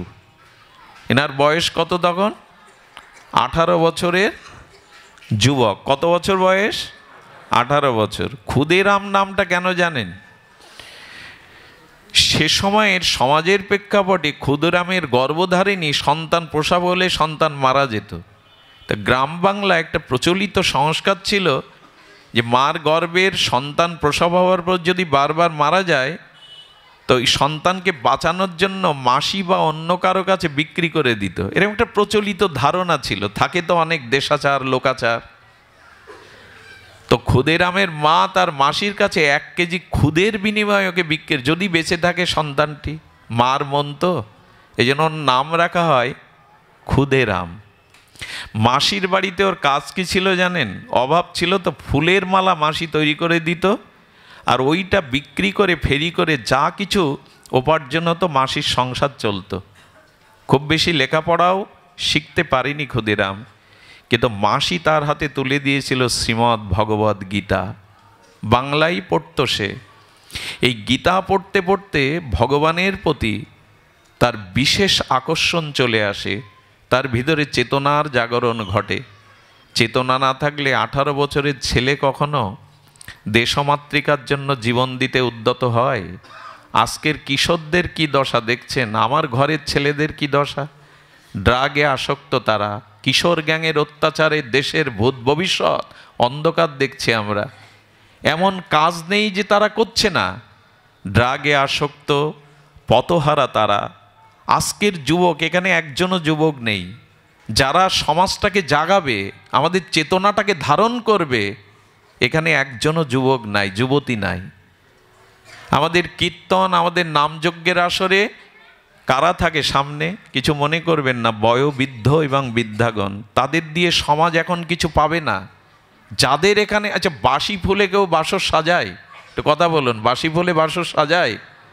বিকালের ঝরে যাওয়া ফুল কেউ দেবতার চরণে দেয়? কিন্তু সমাজের যুবকরাই, যারা এই জাতি সমাজকে গড়বে, তারা এখানে আসে না। আমার খুব দুঃখ হয়, জামাইবাবু এসছে বাড়ি, মা কি করে জানেন? জামাইবাবুর সাথে তার মেয়ের সাথে ছোট মেয়েকেও সাজিয়ে গুজিয়ে ফাংশন দেখতে পাঠায়, মেলা দেখতে পাঠায় জামাইবাবুর সাথে। অথচ গানের ফাংশনে মেলায় গেলেও ভাগবতে হাত ধরে পিতামাতা সন্তানকে আনে না, যেখানে তার স্বরূপ চেতনাকে জাগবে। এই কথাগুলি কাদের শ্রবণের ছিল? আপনি আমাদের পার্শ্ববর্তী ইসলাম ধর্মের দিকে তাকিয়ে দেখুন, সামনের সারিতে কারা? সব যুবকরাই। সামনের সারিতে কারা? সব যুবকরাই। সেটা মিছিলে বলেন, আন্দোলনে বলেন, ধর্মের সারিতে বলেন, সব যুবকরাই। আমরা কেবল এদের জাগাতে পারিনি, এই জন্য এই জাতি একরকম ব্যর্থ, পিছিয়ে পড়া। আজকে কিশোরদের, যুবকদের আমরা নৈতিকতা, মানবিকতা, আদর্শটা পারিবারিকভাবে দিতে পারিনি। কারণ তাদের হাতে এখন রবীন্দ্রনাথ নাই, তাদের হাতে এখন গীতা ভাগবত নাই। অসংখ্য যুবক রাস্তা দিয়ে, আমি রাত 4টের আগে বাড়ি ফিরতে পারি না, 3টের আগে রাত জেগে জেগে দেখি রাস্তার পাশে, ব্রিজের পাশে, নদীর পাশে বসে বসে নেটে আটকে আছে তারা। বাংলাদেশের 30% যুবক যুবতী মানসিক রোগগ্রস্ত হয়ে গেছে। সুধীজন, আপনাদের যাদের বয়স 50, একটু 40 বছর আগে ফিরে যান। এতটা অশ্লীলতা, এতটা নারকীয় ঘটনা, এতটা মাতৃজাতির লাঞ্ছন অপমান বেড়েছে। 40 বছর আগে ফিরে যান। এর একটাই কারণ তখন এই জাতীয় বিদেশি সংস্কৃতি, বিদেশি প্রভাব, অশ্লীলতাগুলো নেটের মাধ্যমে তখন জীবনযাপনে আপনারা পাননি। এই জন্য আপনাদের ভিতরে সেই 40 বছর আগের একটা বিশুদ্ধতা ছিল, কিছুটা হলেও একটা বিশুদ্ধতা ছিল। এখন এত অশ্লীলতা, এত এত নারকীয় ঘটনার জন্ম দিচ্ছে, মানুষ যা দেখে তাই শেখে। তার মানে মোবাইল বন্ধ করে দেবেন, নেট বন্ধ করে দেবেন, এটা সমস্যা না। আকাশ থেকে বৃষ্টি ঝরলে বৃষ্টি বন্ধ করতে পারবেন?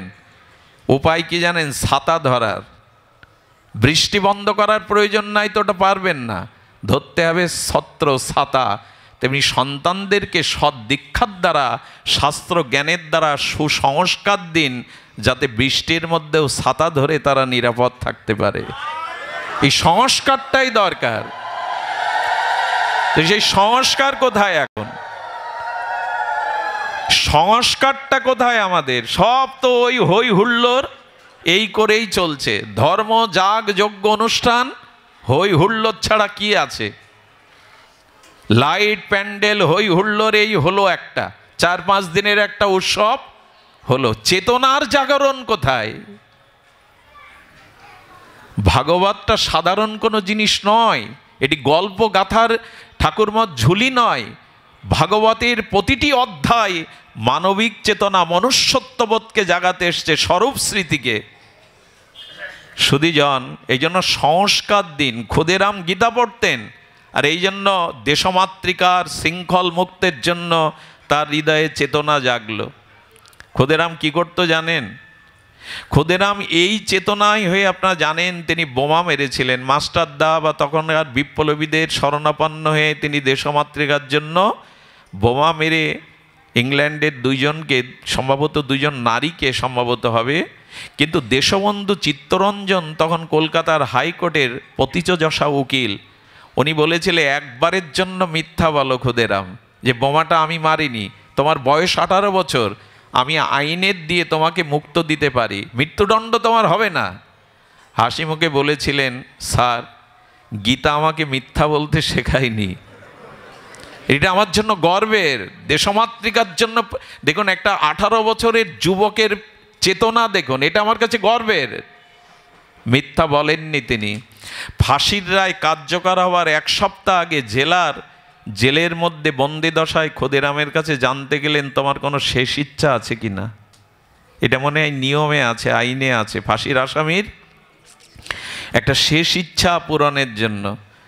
ক্ষুদিরামকে ডেকে বললেন, ফাঁসির আসামিদের মুখে তো এত উজ্জ্বলতা থাকে না, তোমার শরীর তো ভাঙেনি ক্ষুদিরাম।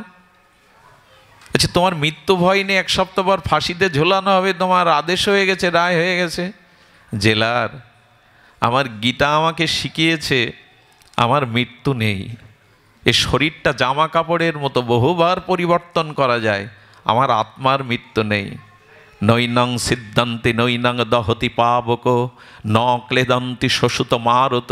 আমি অজর অমর, মৃত্যুঞ্জয়ী আমি, আমার আত্মাকে কেউ মারতে পারে না। গীতায় আমাকে এই শিখিয়েছে। জেলার অবাক হয়ে শুনছে এই 18 বছরের বালকের গীতার জ্ঞান। তোমার শেষ ইচ্ছা? বললেন, শেষ ইচ্ছা একটা আছে, কিন্তু আপনার আইন সেই ইচ্ছা পূর্ণ করতে দেবে না আমায়। বলে, বলো না কি ইচ্ছা? কি ইচ্ছা জানো? শুনলে অবাক হতে হয়।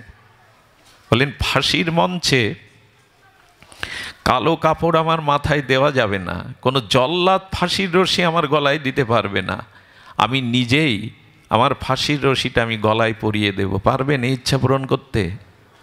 অবাক হয়ে জেলার তাকিয়ে বলছে, কেন তোমার এই ইচ্ছা? বলেন, এই কারণে আমি মালা বেচতে যখন যেতাম, পাড়ার রাধা গোবিন্দ মন্দির দেখতাম, আর এই মালাগুলো ভগবানের গলে মানাবে বলে বারবার মন চাইতো প্রভুর গলে পরিয়ে দিই, কিন্তু ওইটুকু ছিল মাসির বাড়ির আহারের একমাত্র সংস্থান। তাই মালা আমি পরাতে পারিনি। ভেবেছিলাম যদি দেশ স্বাধীন হয়, জীবনে উন্নতি করতে পারি, রাধা মাধবকে সাজাবো। সেই ইচ্ছা তো আমার পূর্ণ হলো না জেলার।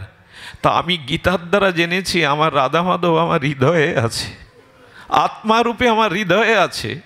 আমি ওই ফাঁসির রশিটাকে মালা মনে করে শেষবারের মতো আমার রাধা মাধবকে আমি গলায় পরাবো। পারবেন ইচ্ছা পূর্ণ করতে? হাসি মুখে এই কাজ করেছিলেন। কোথায় গেল এই চেতনা? এই চেতনা শাস্ত্র দিতে পারে, এই চেতনা গীতা দিতে পারে। এই জন্য আজকে পদ্মার ভাঙনের মতো ভেঙে যাচ্ছে আমাদের যুবক কিশোরদের ভবিষ্যৎ। তাদের জীবন আজ ভাঙনকুলের মতো। জাগান, ফিরে তাকান, নাহলে এই জাতি এ সমাজকে তুলতে পারবো না আমরা। এ আমার আবেগের কথা নয়, আশার মাতানোর কথা নয়। এই কথাগুলো আমাদের চেতনায় আনতে হবে। চারিদিকে ক্ষয়ে ক্ষয়ে যাচ্ছে। শিক্ষা, দীক্ষা, বিবাহ কোনো সংস্কারই সনাতন ধর্মের সাধারণ ধর্ম নয়। পৃথিবীর সমস্ত ধর্মের জননী এই সনাতন ধর্ম। সারা পৃথিবী তাকিয়ে আছে গীতা ভাগবতের দিকে। এরাই শান্তি দিতে পারে। গীতার একটি শ্লোক পর্যন্ত কোনো দার্শনিক অপব্যাখ্যা করার সাহস দেখায়নি। গীতার একটি শ্লোক পর্যন্ত পৃথিবীর কোনো দার্শনিক ভুল ব্যাখ্যা করার দুঃসাহস দেখায়নি। এই ধরার ধুলিতে স্বয়ং ভগবানের মুখনিসৃত বাণী, সেই গীতা আজ মরার বুকের উপরে দেয়া হয়। গীতা চর্চা কোথায় হয়? সুধীজন, আমার কথাগুলো একটু উত্তক্ত হয়ে যাচ্ছে। আমি আমার আবেগকে হয়তো সামলাতে পারছি না, ক্ষমা করে দেবেন। জাগান, পরিবারকে জাগান, পারিবারিক ধর্মীয় অনুশীলন শুরু করুন। এ আসরে 7 দিন 5 দিন নাম ভাগবত দিয়ে খুব বেশি কাজ হবে না যদি গৃহে অনুশীলন না হয়। আমাদের গৃহগুলো শ্মশান হয়ে গেছে, নেই ভগবানের নাম, নেই। আমার তো মনে হয় প্রতিটি গৃহে বছরে 2-4 বার ভাগবত হওয়া উচিত। সপ্তাহে একদিন পরিবারের সবাইকে নিয়ে গীতার একটা অধ্যায়, গীতার একটা শ্লোক অনুশীলন করা উচিত। এই চেতনা আমরা হারিয়ে ফেলেছি। সবশেষে বলি, ভক্তি হলো মা। ভক্তিকে মা বলা হয়, ভক্তি মা, তাই না? ভক্তিকে পিতা বলা হয় না। কেন জানেন? ভক্তিকে মা বলা হয় কেন জানেন? ভক্তি বড় নির্মল, ভক্তি বড় কোমল, ভক্তি বড় সুখময় আস্বাদ্য তত্ত্ব। সুধীজন, মায়ের বুকে যতটা স্নেহ মমতা আছে পুরুষের হৃদয়ে তা নাই। কিছু মনে করবেন না, পুরুষ একটু কঠোরই হয়, পুরুষের ভিতরে একটু কঠোরতা বেশি থাকে। তার কারণ পিতার বুকেও রক্ত থাকে, কিন্তু সন্তানের জন্য ওই রক্ত তো দুধ হয় না। মায়ের বুকে হয় কেন? একই তো তত্ত্ব, রক্ত তো একই। হ্যাঁ, রক্তের গ্রুপ আলাদা থাকতে পারে।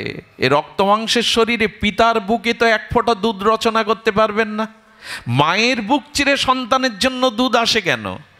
বলে সন্তানের প্রতি মায়ের যতটা মমতা, কারণ গর্ভে ধারণ করে তো মা, প্রতিপালন করে তো মা। এই জন্য ওই মমতাটা, স্নেহটা বিগলিত হয়ে রক্ত থেকে দুধ আসে, এটা পুরুষের আসে না। এই জন্য ভক্তিকে জননী বলা হয়, ভক্তিকে মা বলা হয়। এই জন্য ভগবানের এই যে নাম, ভগবানের এই যে লীলা, ভগবানের এই যে গুণমহিমা, এটি শ্রবণ করতে করতেই ভগবানের প্রতি প্রগাঢ় একটা মমতা জন্মায়। ভক্তি আর কিছু নয়, ভক্তি পাহাড় প্রমাণ কোনো কিছু নয়। ভক্তি মানে ভগবানের প্রতি অনন্য মমতা, ভালোবাসা। ভক্তি মানে অনন্য মমতা, বিষ্ণু মমতা, প্রেম সঙ্গতা। দেবসেবার নারদ বলেছেন ভগবানের প্রতি গাঢ় মমতাকেই বলে ভক্তি। অন্য বস্তুতে মমতার অভাব, ভগবানের প্রতি গাঢ় মমতা, একে বলে ভক্তি। এই জন্য ভক্তি জননী। কেন জানেন?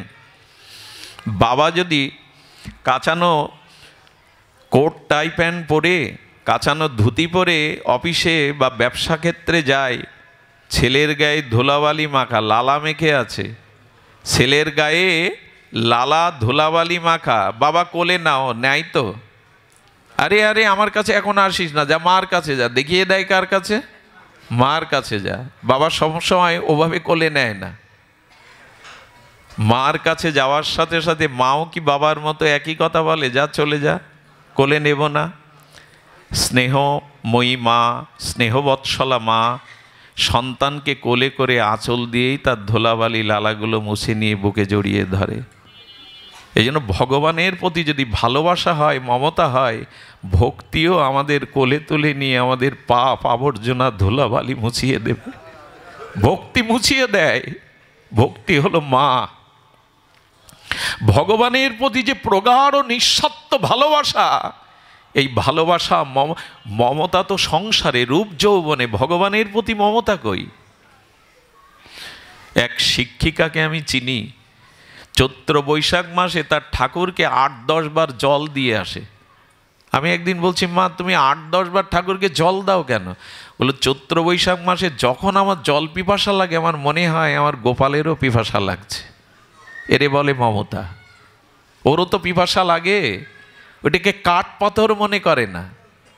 আচ্ছা, এই লোহার শিকটাকে যদি আপনি আগুনের ভিতরে ফেলে রাখেন, 1 ঘন্টা পর আগুন তদাত্ম হলে এটা কি আর শান্ত থাকবে, শীতল থাকবে? এটাই তখন আগুনের ক্রিয়া করবে। তার মানে ওর মধ্যে আগুন প্রবেশ করেছে। তেমনি আপনার হৃদয়ে ভগবানের প্রতি যখন মমতা, সেবা ভাবনা আসবে, তখন আপনার স্বরূপ বদলে যাবে। তখন আর নিজের সুখের দৃষ্টি যাবে না, ভগবানকে আনন্দ দেওয়ার জন্য, সুখ দেওয়ার জন্য দৃষ্টি যাবে। এরই নাম ভক্তি, এরই নাম আরাধনা। তাকে কি করে আনন্দ দিতে পারবো, তাকে কি করে সুখ দিতে পারবো, এরই নাম ভক্তি। এই মমতাটা আসা দরকার। মমতা আসবে কখন? যখন তার মহিমা, তার অসমধ্য মাধুর্য গুণাবলী আপনি শ্রবণ করবেন, ধীরে ধীরে তখন আপনার চিত্তে ভগবানের প্রতি মহিমা, অনুরাগ এগুলি বৃদ্ধি পাবে। এই জন্য ভক্তি মায়ের মতো। আরেকটি কথা বলি, জ্ঞান মানে ভক্তি বর্জিত যে জ্ঞান বৈরাগ্য, এটাও বেশি দিন টিকে থাকে না। খুব ভালো করে ধ্যান দিন কথাটি। কিছু মানুষ আছে যারা ভক্তিকে পাশ কাটিয়ে জ্ঞানের এবং বৈরাগ্যের কথা খুব বেশি বলে। ভক্তির থেকে জ্ঞান বড়, বৈরাগ্য বড়। আচ্ছা বলুন তো, সন্তান জন্ম দেয় কে? মা তো। গর্ভে ধারণ করে কে? মা তো। তেমনি ভক্তি হলো জননী। ভক্তির গর্ভেই বৈরাগ্য এবং ত্যাগের জন্ম হয়, জ্ঞানের জন্ম হয়, পিতার গর্ভে না। ভক্তি যদি হয়, ভগবানের যদি অনন্য মমতা হয়, ওর থেকেই জ্ঞান এবং বৈরাগ্যের জন্ম হবে। ভক্তি আপনার জীবনে জ্ঞান বৈরাগ্য। কারণ কি জানেন? যখন ভক্তি হলো, সবার মধ্যে ভগবানকে দেখছেন, তখন কারো ক্ষতি করার চিন্তা আসবে? এই তো জ্ঞান এসে গেল। ভগবান সবার মধ্যে, তো আমি কার ক্ষতি করব, কাকে নিচ ভাববো, ছোট ভাববো কাকে? এই তো জ্ঞান এসে গেল। আর যখন ভগবানকে সুখ দেওয়ার ইচ্ছা হবে, তখন নিজের ভোগের দিকে আর দৃষ্টি যাবে না। এই জন্য যার ভক্তি এসছে, সে পরস্ত্রীকে দেখলে মনে করে রাধারানীর অংশ ওরা, জগদ্ধাত্রীর অংশ ওরা। জ্ঞান বৈরাগ্য আলাদা আসে না, মার গর্ভেই তো জন্মায় সন্তান। তেমনি ভক্তি জননীর গর্ভে জ্ঞান বৈরাগ্যের উদয় হয়। ভক্তি এলেই আপনার ভিতরে জ্ঞান বৈরাগ্য আসবে। সুধীজন, এই জন্য ভক্তির অনুশীলনী আমাদের প্রয়োজন। জ্ঞান কর্ম যোগ ধর্মে কৃষ্ণ নহে বশ। কৃষ্ণ বশ হেতু একমাত্র প্রেম ভক্তি রস। ভগবানকে ভালোবাসুন। আর এই ভালোবাসা মুখে বললেই আসবে না। ভালোবাসা 6টা জিনিসে আসে: দেওয়া নেওয়া, খাওয়া খাওয়ানো, আর মনের সংবেদনশীল গোপন কথা তাকে বলা, আর তার মনের গোপন কথা শোনা। এই 6টাই হলো প্রীতির লক্ষণ। কয়টা বললাম? 6টা। দেওয়া নেওয়া, খাওয়া খাওয়ানো, আর মনের গোপন কথা তাকে বলা, আর তার মনের কথাগুলো শোনা। এই 6টি জাগতিক বা আধ্যাত্মিক প্রীতির লক্ষণ। প্রীতি থাকলে এই 6টা থাকবেই। আচ্ছা, কারো প্রতি ভালোবাসা আছে 2টো লক্ষণে প্রকাশ হবে। সেটা জগতে হোক, আধ্যাত্মিক জগতে হোক, জাগতে হোক, ভালোবাসার 2টি লক্ষণ। খুব ধ্যান দিন। ভালোবাসার 2টি লক্ষণ হলো, প্রথমে যে যাকে ভালোবাসে তার কথা মনে করতে না চাইলেও তার কথা সর্বদা তার মনে জেগে ওঠে, মনে পড়ে। দ্বিতীয় লক্ষণ হলো, হাতে করে তাকে সেবা করতে খুব স্বাদ হয়। যদি একটু খাওয়াতে পারতাম, হাতে করে সেবা করতে পারতাম। এই হলো ভালোবাসার 2টি লক্ষণ। তো এই জন্য ভগবানকে সেবা করবার বাসনা আর তার কথা মনে স্মরণ আসা, এই দুটি যদি না আসে জানবেন ভক্তির অভিনয় করছি, ভক্তি এখন আমার হৃদয়ে আসেনি। ভালোবাসা আছে অথচ তার কথা মনে পড়ে না, তার নাম ভালো লাগে না। কোনো কিশোর যদি কোনো কিশোরীকে মন দিয়ে দেয়, ওই কিশোরীর জন্মস্থানের নামটা সাইনবোর্ডে খবরের কাগজে 2 বার 3 বার দেখে, তার গ্রামের নামটাও তার কাছে প্রিয় হয়ে যায়। ভালোবাসার এরকম ধর্ম। তা আপনি ভগবানের প্রতি মমতা সেটা বোঝা যাবে ভগবানের কথা যখন আপনার প্রিয় লাগবে, ভগবানের নাম যখন আপনার প্রিয় লাগবে। এটাই ভালোবাসার লক্ষণ। ভালোবাসা এমনি এমনি মুখে বললে হবে না, তাকে সেবা করার স্বাদ জাগবে। তো আসুন আমরা এই শুদ্ধা ভক্তির স্তরে আসবার জন্য এই হরিকথা শ্রবণ কীর্তনের দ্বারা ভগবানকে একটু ভালোবাসা দেই। আর ভালোবাসা দেবেন এই কারণে, এটা আমার খুব মার্মিক একটি কথা, ভালোবাসা যদি ভগবানকে না দিয়ে অন্যদিকে দেন তবে জড় ভরতের মতো অবস্থা হবে। এত বড় মুনি, যৌবনেই যিনি রাজ্য ছাড়লেন, গৃহ ছাড়লেন, যৌবনাবতী স্ত্রী ছাড়লেন, তিনি হরিণের চিন্তা করতে করতে মরাতে হরিণ হয়ে জন্মালেন। আমাদের কি দশা হবে জানি না যদি মন ভগবানকে না দিতে পারি। মৃত্যুর সময় যদি অন্তত ভগবানের স্মরণটা না আসে, খুব বড় ভুল হয়ে যাবে। যদি মৃত্যুর সেই সময়ে ভগবানের চিন্তনটা না আসে, তখন কিন্তু বড় ভুল হয়ে যাবে। মৃত্যুকালীন চিন্তায় আমার পরবর্তী জন্মের কারণ হবে। তবে এখানে চালাকি খাটবে না। সারা জীবন চর্চা না করলে, সারা জীবন অনুশীলন না করলে, সারা জীবন ভগবানকে ভালো না বাসলে মৃত্যুর সময় তার কথা, তার নাম মনে আসবে না, আসা সম্ভব নয়। এই জন্য মানুষের সময়গুলি, মানুষের জীবনে 24 ঘন্টার মধ্যে অন্তত 2 ঘন্টা তাকে ভগবানের এই ভজনে কাটানো উচিত। সেটা গ্রন্থ অধ্যয়ন, সাধুসঙ্গ বলেন, নাম জপ বলেন, যে কোনোভাবে অন্তত 1-2 ঘন্টা ভগবানের জন্য দেওয়া উচিত। আমি সকল কাজের পাই হে সময়, তোমারে ডাকিতে পাইনে। কবির এই কথা যেন মিথ্যা হয় আমাদের কাছে। আমি সকল কাজের সময় পাই। আমি কতবার বলেছি, মানুষ এখন 80% শহরের মানুষরা খবরের কাগজ পড়ে। এটা পড়া উচিত, পড়া আপনারা পড়ুন, আমার তাতে আপত্তি নেই। কিন্তু আধা ঘন্টা খবরের কাগজ পড়েন, আধা ঘন্টা কোনো গীতার একটা শ্লোক প্রতিদিন পড়েন 5 মিনিট ব্যাপী। আপনি 3 বেলা চা পান করেন, আপত্তি নেই, খান। কিন্তু ঠাকুর ঘরে গিয়ে কখনো মাকে বলেছেন, মা একটু চরণামৃত আমার হাতে দাও? চা না হলে তো চৈত্র মাসেও লেবু চা চাই, নাহলে মাথা ঘোরে। চা খান আপনি। কখনো ঠাকুর ঘরে গিয়ে বলেছেন, মা একটু ঠাকুরের চরণ ধৌত চরণামৃত দাও? এগুলি প্রয়োজন। অনুশীলনটা আনুন। যে ঘরে ভগবানের মঙ্গল আরতি হয় ভোরবেলা, যে ঘরে শ্রী ভগবানের সেবা হয়, প্রসাদ হয়, ওই তুলসী মিশ্রিত ভগবানের প্রসাদটা পেলেই তার ভিতরে ভগবানের অনুরাগ জন্মায়।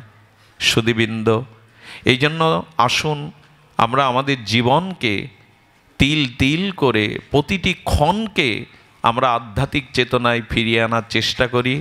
সময় আমারও ফুরিয়ে এসছে, আমাদের জীবনেরও সময় সংকীর্ণ হয়ে আসছে।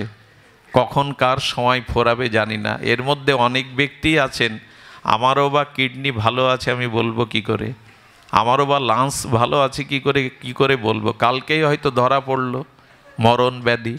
সময় কিন্তু সংকীর্ণ হয়ে আসছে, সময় কিন্তু পাওয়া যাবে না। এই জন্য সময় থাকতেই যেন আমরা আমাদের বিবেককে জাগাতে পারি।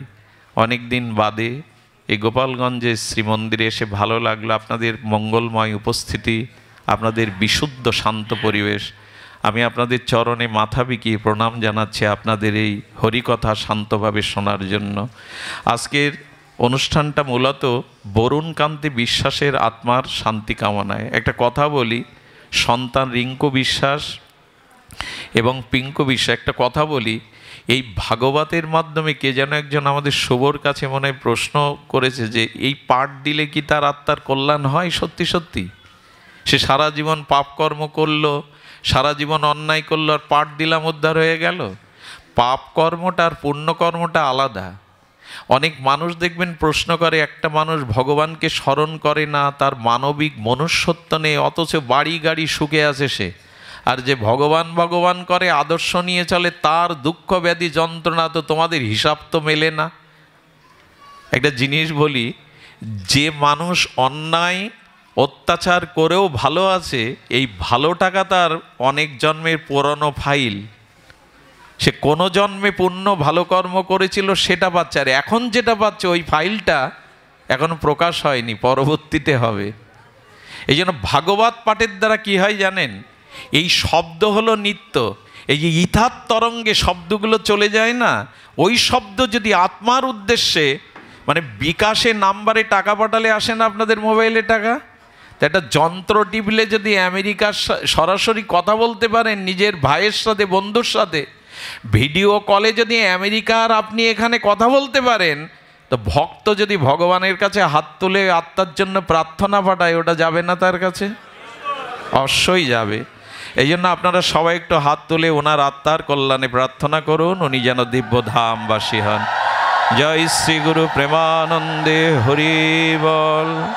ওং সর্বে ভবন্তু সুখিনঃ, সর্বে সন্তু নিরাময়া, সর্বে ভদ্রাণি পশ্যন্তু, মা কশ্চিৎ দুঃখ ভাগ ভবেৎ। সুধীজন, আমাদের রাধাকুণ্ডের কিছু গ্রন্থ আছে আমাদের ভক্তপ্রবাদ ধনঞ্জয় কৃষ্ণ দাসের কাছে, আপনারা ওর কাছ থেকে গ্রন্থ